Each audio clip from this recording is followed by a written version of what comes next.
Vamos a hablar de este tema porque es importante, puede haber efecto rebote y por supuesto tenemos aquí a un internacionalista, Andrés Gómez de la Torre, para hablar de este tema. ¿Existe o no la posibilidad de un contagio, un efecto rebote? Se ha hablado mucho de Chile como referente, como oasis, y hoy se convierte en un pantano. Y muchos dicen, evidentemente, que no se trata de 30 pesos, sino de 30 años, donde hablamos de gobiernos de derechas y de izquierdas, pero hoy hay una rebelión de la clase media.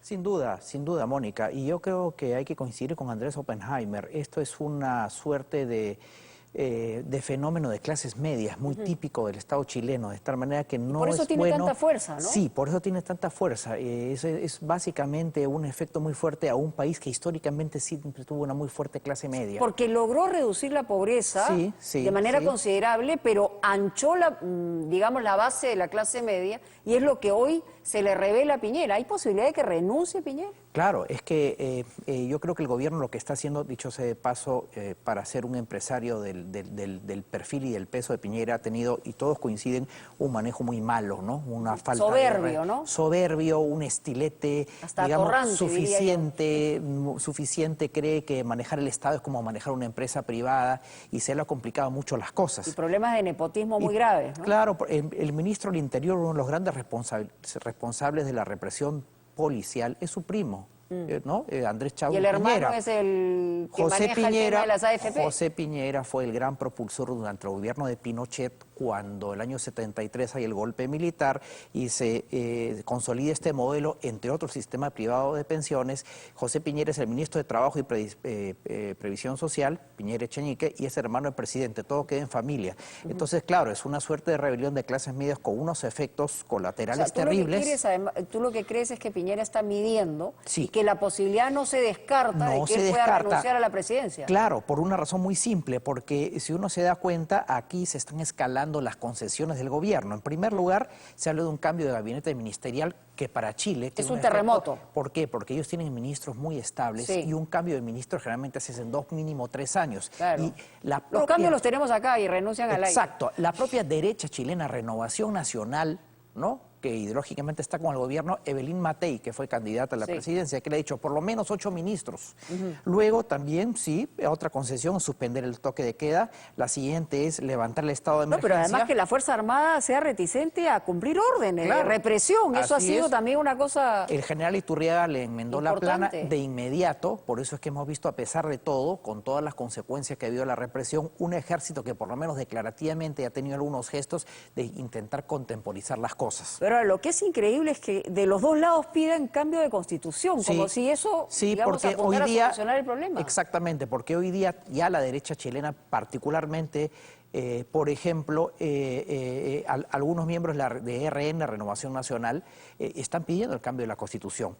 Y una de las haces bajo la manga que ha sacado Piñera es esta agenda social, ¿no?, que la pudo hacer mucho antes, y está hablando de un paquete de medidas económicas de un monto de 1.200 millones de dólares. Son más o menos 17 medidas, ¿no?, que tienen que ver con salud, con pensiones y con el salario mínimo. Entonces, claro, son concesiones, pero todavía no sabemos la magnitud. Concesiones reactivas. Sí, claro. Finalmente la gente no se sabe si va a asimilarlas o no, ¿no? Exactamente. Entonces sí hay voces en Chile que están hablando de un cambio de... Rebote, reacción aquí en el Perú, digamos, aquí en el Perú, probablemente dicen que la informalidad a veces es una especie de antídoto que va paralelamente.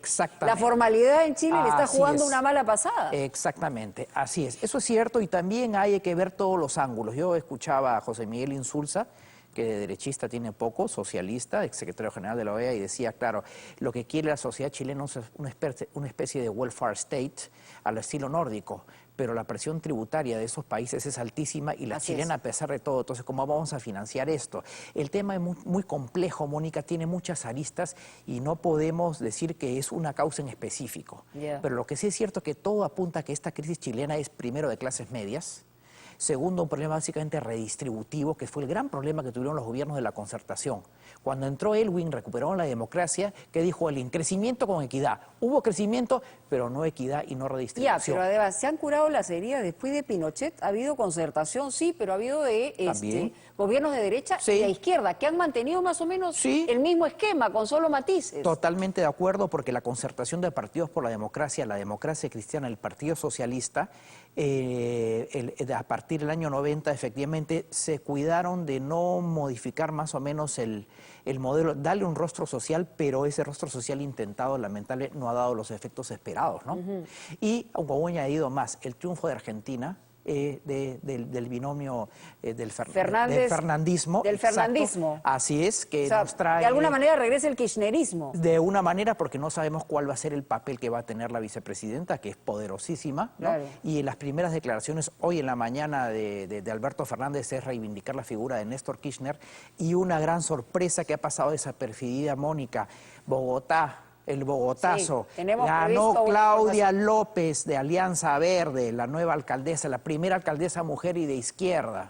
Entonces, cuidado con esta visita bolivariana. Pero que además, comienza a preocupar. lesbiana, públicamente dicho. Sí, ¿no? exactamente. Y eso ha generado reacciones así como en cadena. La primera vez que ocurre en Bogotá. ¿Y eso cómo lo lees en términos de América Latina? Bueno, en general, yo te voy a decir que a mí me preocupa mucho, ya la decisión está tomada de parte de Argentina de revisar la política exterior. Fernández lo ha dicho, su equipo de política exterior, y van mucho más cerca a la visión de AMLO y la visión del Frente Amplio Uruguayo. ¿Y crees que aquí puedan haber en las legislativas, digamos, ganancia de pescadores a nivel de izquierdas? A río revuelto, ganancia de pescadores. Ahora imagínate que hasta Maduro está diciendo que él está atrás de todo esto, ¿no? O sea, ya francamente, ¿no?